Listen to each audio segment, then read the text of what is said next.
All right. Good morning, Thrive Tribe, or good afternoon. I'm not actually sure when exactly this will play, but happy Saturday. Welcome to the Thrive Tribe Saturday shout outs. Today, I'm super excited for my guest, Kris. Kris is a principal in the Ukiah Unified School District. If you've never been to Ukiah, by the way, Kris, you might have to talk about that for a second. It is about 3 hours from the Oakland airport, 3 hours north. It is the most beautiful drive. It is a beautiful place. And so for those who haven't heard of it, you should check it out. And without further ado, welcome to the show, Kris. Thanks for being here. Thank you. I really appreciate it. I'm actually very excited to be on with you. Well, we'll talk about our relationship in a bit, but thank you for having me on. I really appreciate it. I was joking with Kris that his voice is so professional sounding. He sounds like Fraser Crane. So as long as I'm not Lilith or, Carla or one of those other characters. Right. My vocabulary isn't nearly as deep and extensive as Fraser Crane's, but... but it sounds good. All right. So, Kris, tell us a little bit about who you are and what you do. If you want to throw in there how we met, you can throw that in there too. Who I am. I am just a regular guy, in my estimation, that fell back into education because my dad was a teacher, and I didn't teach for the longest time. I did other things. I bartended at really high-end places, tried to do everything other than teach because I was so nervous about going into education because of my father. And then I decided I got to do something. So I decided to go and student teach 1 year. In a credential program, just kind of feeling it out, and I loved it. I mean, it was just obviously the shoe fit correctly, and so I was hooked. And so I've been in education now for I don't know, about 15 years, on and off. I've left and come back for master's programs and layoffs because of budget cuts and everything. But I am now back as a principal at an alt ed school, specifically a continuation school. But I went back because to this school specifically because it was a smaller school. I saw that there was some ability to change something pretty significant in a school, because for continuation schools in general, a lot of people don't pay attention to them. A lot of kids who have been kind of the forgottens or the untouchables, so to speak. And so you can kind of get away with a lot by trying things. And I had spent a lot of time in grad school, both on my master's and working on my PhD, dealing with things like mastery learning and, like kind of more hands-on, not project-based learning, but much more like interest-based learning and things. And so I thought, well, if I'm ever going to have a chance to try this and not be in a charter school and not be in a private school, a continuation school is it. So I went back to this place called South Valley in Ukiah, and we did. I had a great set of principals in the couple years that I was there, or for over the years I was there, a couple of them. And we did some really radical things. And now, 4 years ago, my staff, we had our current principal leave to go to the district office to be the director of alt ed. Everybody at the school said, you know what, why don't you do it, become the principal, so somebody else doesn't walk in here and blow up everything we've been doing. So I took it. And in those 3 years, I did what you're not supposed to do as any brand new principal, which is change anything. And instead, I changed everything. But I had the blessing of my staff behind me. So we've done some pretty radical things. This coming year is going to even be more radical. I always feel like if I'm not on the verge of getting fired, then I'm not doing my job correctly. That's what I like about you, Kris. You're a rebel with heart.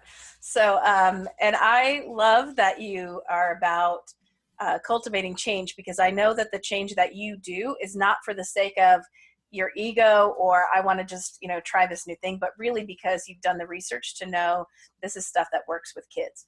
And I think in education, we often get stuck doing what we've always done because we think that's what we're supposed to do.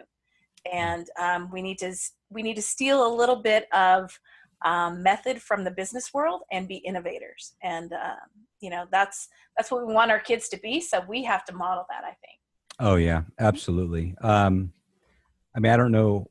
I have some ideas of why I've gone the direction, but yeah, just to clarify, change for the sake of change is not good without some really fundamental foundational reasons for it. And at my school with at-risk kids, I got really tired year after year, even though we were doing some amazing things at our school where the kids were feeling much more connected, we can talk about ACEs at something and resiliency and all that stuff. But once our kids were graduating, I mean, record numbers of graduates at our school because of my staff that really, but what was happening is the kids were leaving the school and they had nothing. They had nothing to fall into, or in fact, fall back onto, right? No family support, not falling into a traditional college kind of route, which I don't think is even the right route for most kids anyhow. And we can talk about that later on, but there was nothing. So a lot of kids were getting out of high school and trying to work at McDonald's and trying to work as a bagger at one of the local grocery stores, loving it for about a month or two, and then hating it and knowing they were stuck. And that cycle of abusive behaviors that they typically come from, right? Drug, alcohol, all that kind of stuff, just the cycle would just start again. So at some point I was just saying, we've got to do something. We've got to do something that gets these guys ready. And that's the beauty of kind of the change that we're working with, is how to really tackle those things. So I want to just get right into that. We'll get back to your personal good stuff later because we're just right in the flow. So one of the new things that you're trying is this big picture learning. And I think it's probably so new that most people, we have a lot of educators in the Thrive Tribe, but also, just most people probably have not heard of. Can you talk about what that is? Yeah. So in the search and the exploration of trying to do something to help kids on a totally different level, right? Something where you're trying to build foundational skills. Now, we originally started with social emotional skills, and it worked to a certain degree, but again, they just didn't have anything for post high school, right? So like tangible, and some people call them soft skills. So I started asking people at the school, hey, have you heard of anything that's kind of like, we can make something up, but that's so much work. It puts a lot of pressure on the teachers. And luckily my dean, who graduated from Berkeley and did her first couple years of work in the local community, worked right near a school called Met West. And at Met West, they are considered a big picture learning school. And they're one of what turns out to be hundreds, maybe 1,000 across the world.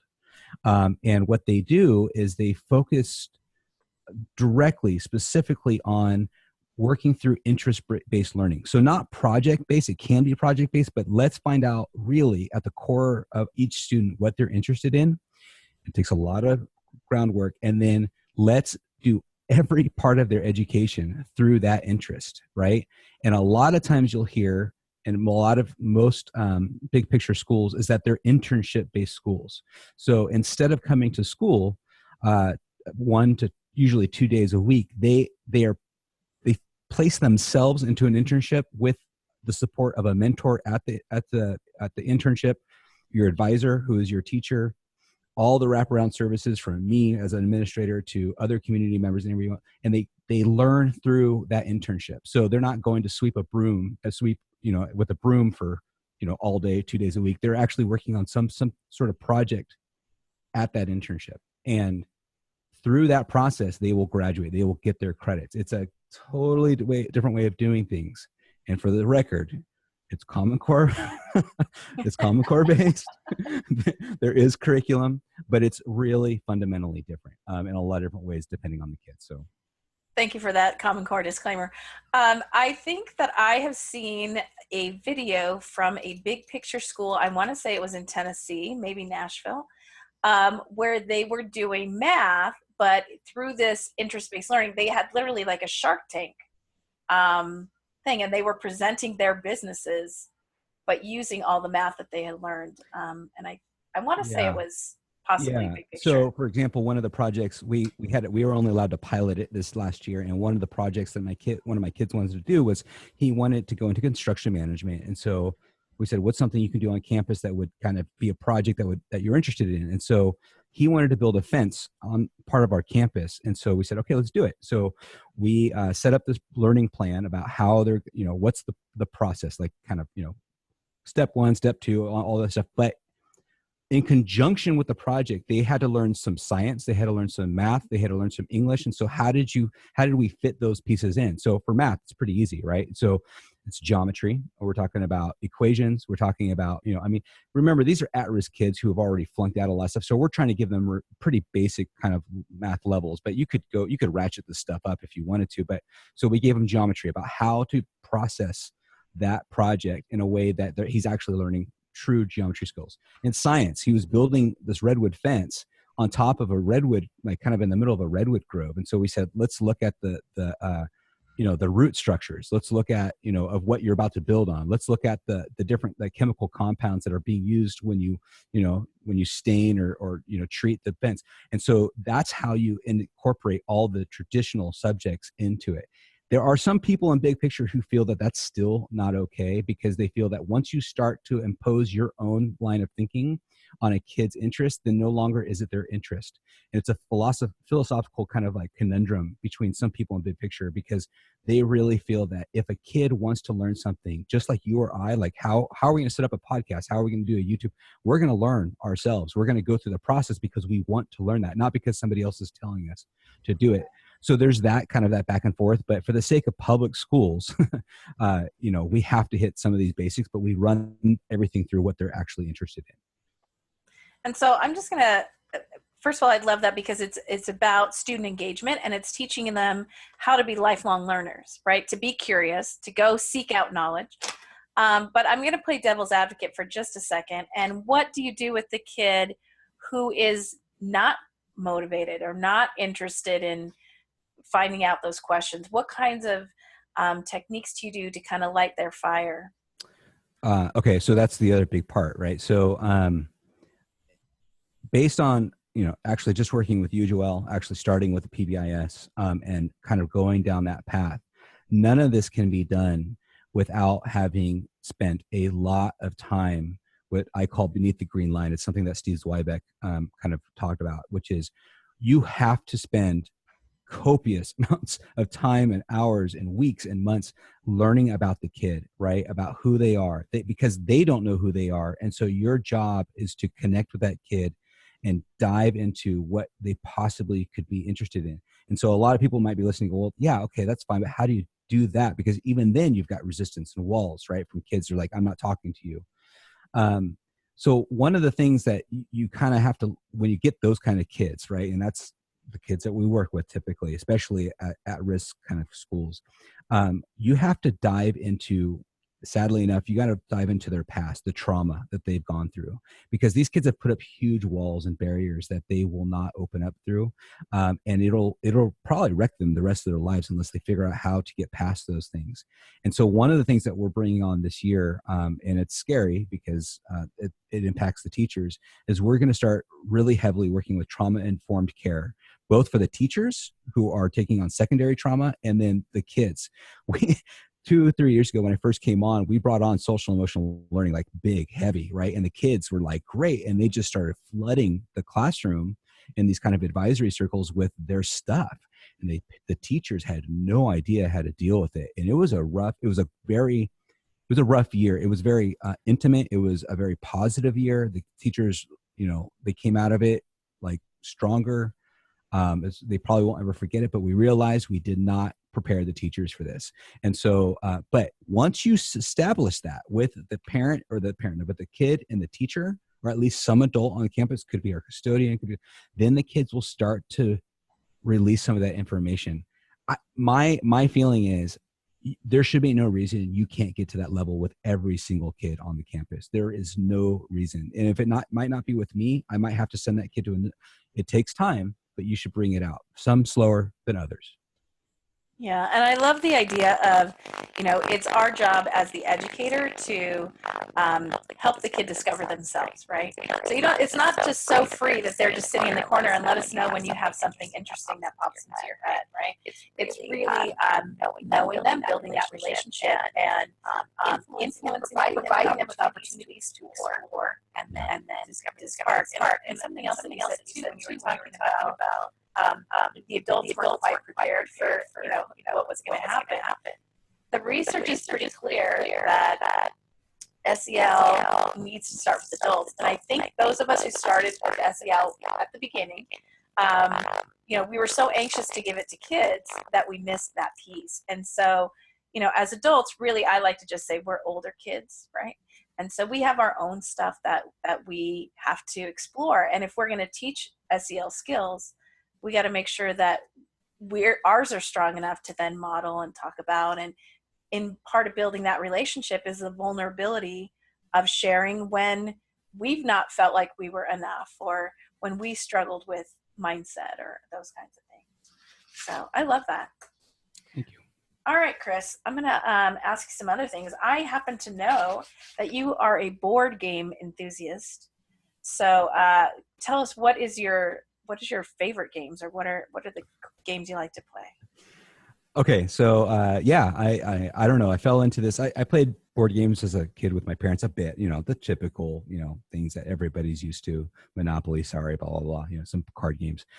And then I got to a point later in my life where I realized I'm allowed to be a nerd. I didn't have to be this person, right, that high school set up for me. And then I got through college and then eventually I just said, you know what, I'm just going to be me, right? So I started allowing myself to, dabble in things like Magic the Gathering, because my friends had kind of like dabbled with it. And I didn't really ever get into video games, but the whole idea of playing alone, and with others, but playing alone was really interesting to me, because I don't know why. I mean, I'm very competitive with myself. I don't like to be competitive with other people. And so, yeah. And then recently, we're in the golden age of board games because of Kickstarter, and think of GoFundMe sites, right? So I can come up with an idea. You might have somebody prototype it for you, to have a designer do something, and then they put it out on Kickstarter. And if it looks good, people fund it. And what's happened is the board game industry has just exploded, because there are thousands of games coming out every year that are insane. And I mean, to my left, I've got a whole wall. It's about a 20-foot wall that's from floor to ceiling full of board games.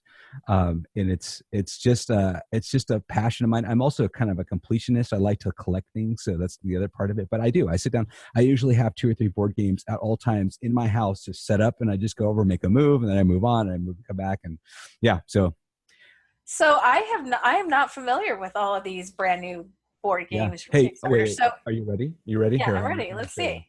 Take us to her. Oh my gosh. So wow, first of all, cool shelf. I like it. Oh, and thanks. Look at all that stuff. And then so then I even got really nerdy and started painting.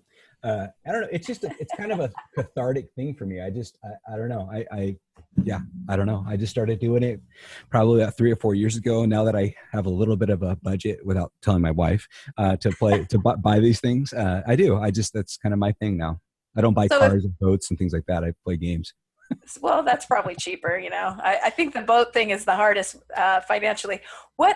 So if I wanted to find out games, is there a website that would rate these games? Can you, in the comments, put a couple of the games in there? Yeah. So, well, there's lots of games.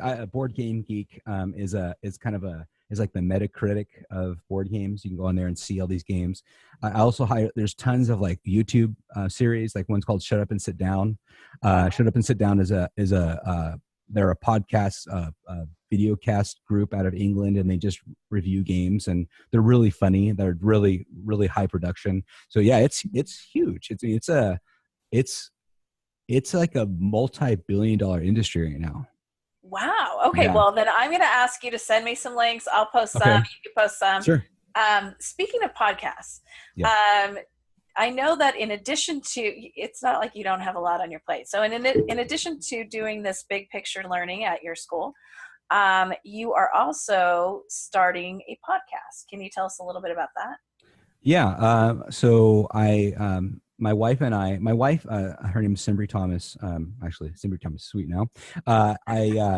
She is getting her administrative credential this coming year. I'm not sure if she'll ever use it, but she's doing it because I think there's so many people who want her to get into more of a leadership role. And I say that because she's brilliant with education. I mean, in general, she's brilliant, but she's read everything you could possibly read. She basically, in some ways, is the leader of huge things in our district that administrators should be in charge of. And her perspective on things is much more focused than mine. Like she's typically the more organized, like, hey, yeah, you can think that way, but the reality is you really can't do that. And then my job is to say, well, no, I can do it anyhow, and then we'll fix it later, kind of a thing. But that banter back and forth, I realized, like, hey, we should get online and just start talking about these things, right? Like in a way where people in the mornings can get up and just listen to 15 minutes about a topic, right? And I don't want to go down the road of negative talk, right? That's the water cooler. There's enough of that. There's that. So the focus is on change and change agents, right? So what can you do as a teacher, a brand new teacher, an administrator, even somebody outside education that could inspire something you could do today, or even at the end of the week, whatever, to look at how to make some changes. Because I mean, I lost 3 of my teachers this year because they actually 2 went on to another school that I developed, a middle college in the district. They were super excited, so they left. And then one of them moved home to Michigan. So I had to hire 3 teachers, and I had 3 teachers from across the district, the best teachers according to me. I didn't recruit them. They just came because they heard the things that we're doing. And they are inspired. They want to do, they were just stuck. This is kind of how they would put it. Like they wanted things to change, but they couldn't figure out how. And it shouldn't mean that they have to come to another school to make change, right? So I thought, well, let's talk about what you can do. And so we're going to interview people like you. I've already have quite a few interviews under kind of saved, and they're going to be rolled out come September, about just who you are, like you, Joelle, and what you have done in the way of change, and kind of a piece of advice for like one thing that could come out that anybody could adopt to inspire change, or what not to do is the other option, right? I think I could probably do that one all myself. So that's what we're going to do. We're just going to talk about how to make change in schools, small changes, large changes, and just talk about what's going on, in the world, the union stuff, right? Based on what happened in the federal courts, right? So it's going to be interesting to see where we go without getting negative, right? So that's the focus. Well, and I think it's solutions based, right? And so it's not just a venting place. And if someone wanted to find this podcast, you will, when it's ready, put links in the Thrive Tribe? Yeah, I'm going to, we are called, I finally just established everything. We're called A+ Frontiers. And I will, I'm going to run it right through you if you're okay with that, because you've got a great following, and we're just going to start and see where it goes. And so, and I'm hoping I can have you on just to give your 2 cents a lot on this, right? So on different topics, right? So throughout the years. I have lots of 2 cents. Good. We're going to run it daily. Right. We're going to run it 5 days a week. Wow. I love that. I love that. It's going to be awesome. And you have actually a big name under your, we got Michael Fullen coming on. We have Maney coming on. I'm hoping some other people that are kind of lined up, but we're also going to have a lot of people that are just locals like you and I that see what they have to say. Cause geez, if my dad hadn't taught me anything, it's the teachers know best, right? So. I love it. All right. So we're going to try something new. At the end of each of these interviews, I usually just ask some random questions that I like, that are funny, kind of circle questions. But since you like games, I am doing this for the first time. So this is a game. It's a little box. It's called Happiness Table Topics, Questions to Start Great Conversations. It was given to me as a gift by actually some people in Fresno Unified. Cool. And so I'm going to just randomly, just so you see, I'm just going to randomly pick a card. Oh, interesting.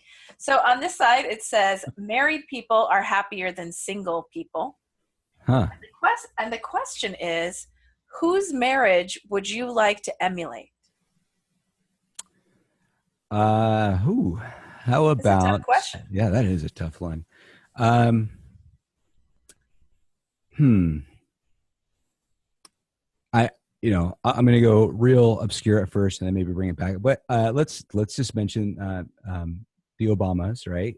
They made it through some pretty trying times where anybody, Michelle, give her the props for that, right? Anybody who has a job like that and is gone as much as he is. And then on top of that, she's taking care of all the other parts and having her own programs, and they still came out. Who knows what was happening back home behind closed doors, but they made it through, and that's pretty impressive because that's hard to do. I know there's a lot of pressure to stay together because you're in the limelight all the time too, right? Yeah. My parents, even though they split when my brother got to 18, they were kind of known as, the strongest couple anybody had ever met, right? And so I think even though it failed, when they were married, it was pretty impressive that just kind of watching how my dad treated my mom, and didn't play that traditional, like, macho kind of guy where she has to do all the cooking and cleaning and all that kind of stuff, and he was always kind of looking out for her, trying to make sure that she was happy, maybe to a detriment, who knows, but it was impressive to watch. Sorry if that dog's coming through. Nope, I can't hear. So anyhow, I think just watching them interact back and forth, and how it was always kind of equal, on both sides. Nobody was really taking advantage of the other person. I think was something that I even though it didn't work out, I still think it was the right way to go about things. So I think, we look at maybe why maybe got together too young and didn't experience enough stuff, that kind of stuff. But I think generally speaking, that style should work, and it's what I emulate now. So Mm-hmm. thanks. And I think in both of those cases that you mentioned, and then I think of just my own parents, that partnership, that it is not roles, it is partnership, and Yeah. sharing the responsibility of things. All right, let's do another one. Okay. Hopefully it'll be an easier one for you. Okay, this says live your values. Are you an open book? I don't like yes or no questions, so I'm going to say that you'll have to explain. But Right. would you say are you an open book? Why or why not? I've been told many times by my family that I wear my emotions all over my sleeves, right? So it's really hard for me not to show when I'm not happy with somebody, or it's difficult. So an open book with emotionally, yes, and I think that's probably, as much as it's been a problem for me. I don't hide things very well. I just also don't want to hide them to the point where it's causing internal strife, right? As for all the other parts, the non-emotional parts, which I know you can't really separate the two completely, but yeah, I mean, I remember having a discussion a long time ago, and maybe this will resonate with some people, not others. I was probably in my mid-20s, and I said, what would it be like if you could live this as the same person in every single scenario, right? For some people, that seems like, well, why wouldn't you? Because I've actually said that one time before, and they're like, why wouldn't you? But I don't think we do. I think we code switch. Some people, we change our behaviors and how we talk and our pitch of our voices and how we hold ourselves differently in so many scenarios, and it's a lot of stress. I think it puts a lot of stress. It's helpful if you're trying to get up the ladder, right? To be able to adapt and adjust. And so I've been called a social chameleon a lot, but I got to a point where I was like, this is dumb. What if I could just be the same person in every single scenario? And so the value is just to really care about other people and not also worry too much about yourself. And I think I've almost gotten there. I think I have. So those values, the core values to live through, I meditate a lot. I read the Tao a lot. I try to find those core values in my earlier years. And so now I just run myself through those all the time, as much as I possibly can. So. Well, and I think that was an awesome answer and explanation, way better than a yes or a no. And I think I have found in my age, I think I used to be a little bit of a social chameleon too. I had many different roles. And I don't know if it's just getting older, where people say, yeah, you don't care as much about putting on a show. But I have just found so much freedom in being my authentic self. I don't claim to be an expert. I have some expertise in areas, but, I screw up and have insecurities and do all the things just like everybody else, and I think when you're willing to be vulnerable and let those emotions show, it gives permission for others to do the same. There's something pretty powerful about that. Okay, one last one. Okay. I think I pulled them all from this side. Let's pull from this side. Okay.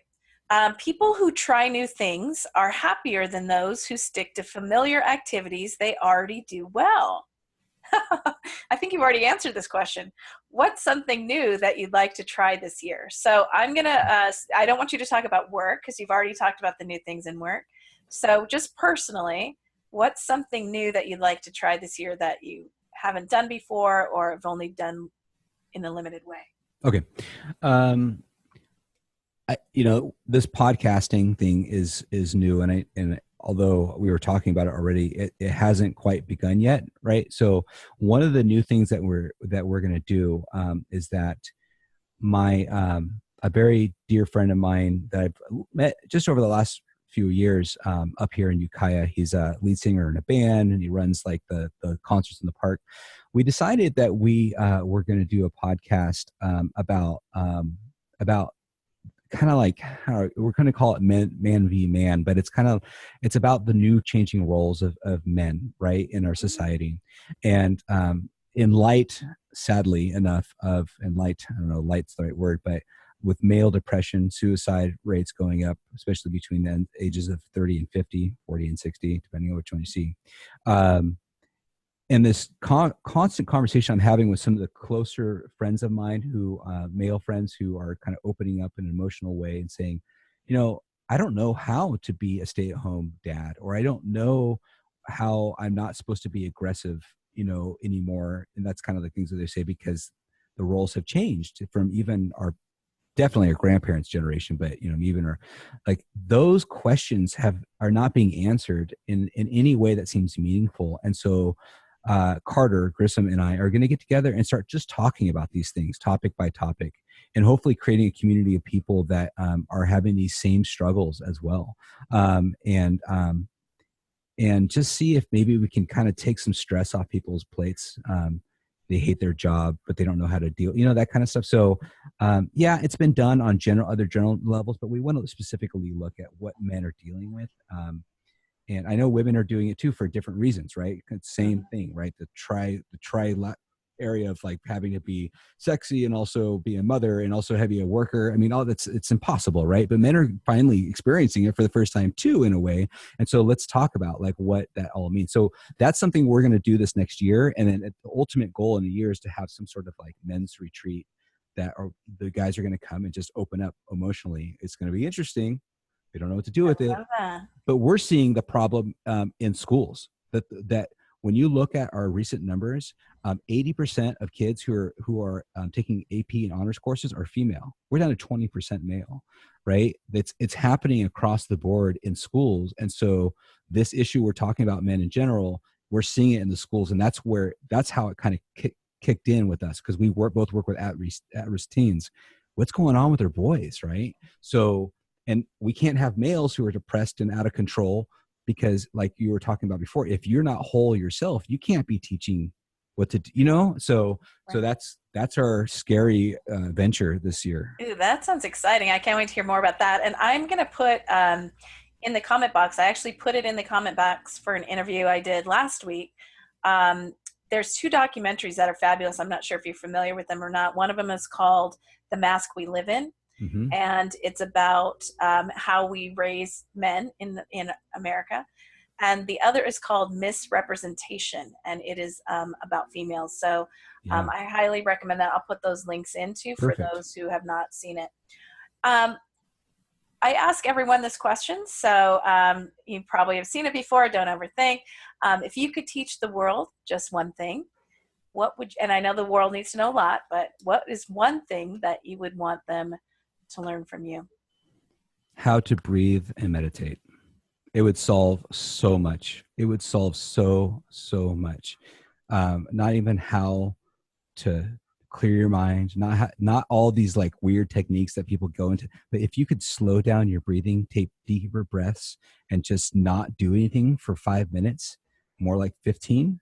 And if you're really busy and you can't do that, do it for 30 minutes. And if you can't find that, then do it for an hour, right? Like that would change so much. I think so much of the struggles that we're seeing in the society in general is just stressed out, just, people who are disconnected, like, James Joyce would say, like, everyone's living like 5 feet from themselves right now. They don't even understand who they actually are, because, totally. So I breathe. That's it. That would be it. That's a great lesson. And this is the part where I get a little bit nervous, but I'm doing this new thing that I copied from Jerry Seinfeld in his Comedians with Cars. What's one question that you have for me about it? What? Yeah. So we're gonna get into this deeper when I finally get my things. But I want to know. You know, there. This could be an hour-long conversation, but in general, well, I got two ways to put this. The question, general, don't answer this part of it. The first question is, why do you do what you do, right? So, like, what kind of got you going? But because you don't have an hour to answer this, tell me one person in your life that really took you from Joelle, kind of like the old Joelle, to like where you are now. What's that person that took you over the hump? It might not have been that person did everything, but it just really like, this is the person that took me to be the person I am now. Could be a book, could be an actor, it could be your parent, it could be anybody. That's a deep question. I'm just going to say, because I tell everybody not to overthink, I'm going to just say the first thing that kind of popped into my head. It actually wasn't a person.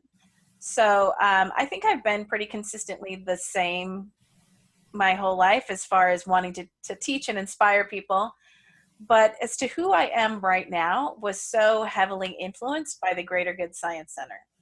So for those of you who aren't familiar, you probably should, because I post a lot of articles from them in the Thrive Tribe. But the Greater Good Science Center is a nonprofit out of UC Berkeley, started by Dacher Keltner, who is an amazing man. So I guess his influence in starting that. And I had just been, basically it's an organization that studies well-being. I mean, all the things that make for a happy, meaningful life. And I want to stress meaningful. So we can all be happy. We think, oh, if we have money, we're going to be happy. Or if we have this relationship, we're going to be happy. But it's not just about happiness. It's about meaningfulness. And I was a follower of them for a long time. And then a few years ago, 5 years ago, I got the opportunity to go to the Greater Good Science Center Summer Institute for Educators. Yeah, I remember you did that. It was a week long, staying in a dorm room at Berkeley, eating organic, wonderful hippie food. And I didn't get to have that experience in college. I had an apartment and I worked full time, so it was fun to be in a dorm. And what I realized in that setting is that work, that body of work about really finding a well-being and meaningful life, was so critical to educators. It's critical for students, and we have to get that to them. But in order to get that to them, we have to make educators not only strengthen their well-being, but their whole being. And so I would say that lit me on fire, that was my purpose on the planet, to use whatever skills I have to help influence change in that way. That's awesome. I guess. That's awesome. That was a little answer. All right. Well, thank you so much. Is there anything else you want to say? Anything about the Thrive Tribe throughout there? No, I really appreciate that there's all these people coming together finally. People who were naysayers or maybe just didn't understand how important all of this work is. I'm hearing it on an almost weekly basis that people who were not at all interested in the social emotional components of anything educated related are now kind of turning the tide and saying, yeah, we need to look at this. Yeah, so important. Well, thank you so much, Kris, for being a guest. And Thrive Tribe, get used to seeing Kris a little bit more, because we'll be having some of his podcasts, or lots of his podcasts in here, and lots of good, juicy stuff. If you have questions for Kris, you want to know more about Big Picture, just put that in the comments. We'll also be putting some links in the comments to things that we've talked about in this session. Cool. So on that note, if you have not been interviewed, and there's 1,955 of you, and I have not even begun to interview all of you, so please just make yourself known, or I'm going to start calling people out and just say, hey, I need to interview you. Thanks. Have a great rest of your Saturday, everyone. We'll talk to you soon. Peace. Be good to yourself and be good to the world. Bye.